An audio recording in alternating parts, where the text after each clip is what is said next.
हाथ से फिसलता एफडीआई, तेजी से घटती घरेलू मांग, लड़खड़ाती हाउसिंग इंडस्ट्री, मुश्किल में ड्रैगन की इकॉनमी।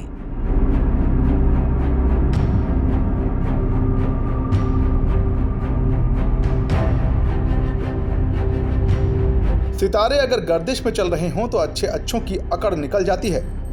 हमारे पड़ोसी मुल्क चीन के साथ भी कुछ ऐसा ही हो रहा है। तभी तो जो काम पिछले 75 सालों में नहीं हुआ वो अब हो रहा है। जिस चीन को अपने देश में विदेशी कंपनियों के आने और जाने से कोई फर्क नहीं पड़ता था, अब वही चीन मल्टीनेशनल कंपनियों के हाथ पांव जोड़ रहा है ताकि वो अपना निवेश चीन से हटाकर किसी और देश में न ले जाएं। अक्ल ठिकाने पर।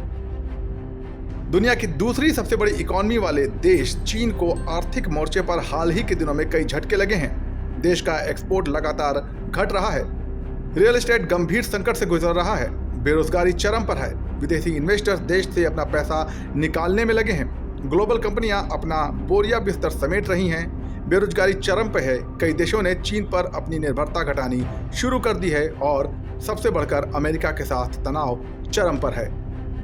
इन चुनौतियों ने चीन की सारी अकड़ निकाल दी है। हाल तक विदेशी कंपनियों के खिलाफ कार्रवाई पर उतारू चीन अब उनके लिए पलक पावड़े बिछा रहा है। चीन अब अपनी फाइनेंशियल इंडस्ट्री को भी विदेशी कंपनियों के लिए खोलने को तैयार है। चीन की कवायद। चीन के central bank People's bank of China यानी कि पीबीओसी के गवर्नर और देश के foreign exchange regulator Pan Gongsheng ने हाल ही में कई ग्लोबल कंपनियों के प्रतिनिधियों के साथ एक बैठक की। इसमें उन्होंने कहा कि चीन अपनी फाइनेंशियल इंडस्ट्री को खोलने के लिए तैयार है, साथ ही विदेशी कंपनियों के लिए और बेहतर माहौल बनाया जाएगा। इस मीटिंग में JP Morgan, Tesla, HSBC, Deutsche bank, BNP Paribas, Japan का एमएफयूजी बैंक, जर्मनी की कंपनी बीएएसएफ, कमोडिटीज ट्रेडर ट्राफियोगेरा और श्राइडर इलेक्ट्रिक्स के प्रतिनिधियों ने हिस्सा लिया। डगमगाती चीनी अर्थव्यवस्था। चीन में घरेलू मांग घट गई है, साथ ही हाउसिंग सेक्टर भी गहरे संकट में है। माना जा रहा है कि चीन की पूरी इकॉनमी डूब सकती है। साथ ही चीन की सरकार इकोनॉमिक ग्रोथ के बजाय नेशनल सिक्योरिटी को प्राथमिकता दे रही है। अमेरिका और दूसरे पश्चिमी देशों के साथ उनका तनाव लगातार बढ़ता जा रहा है।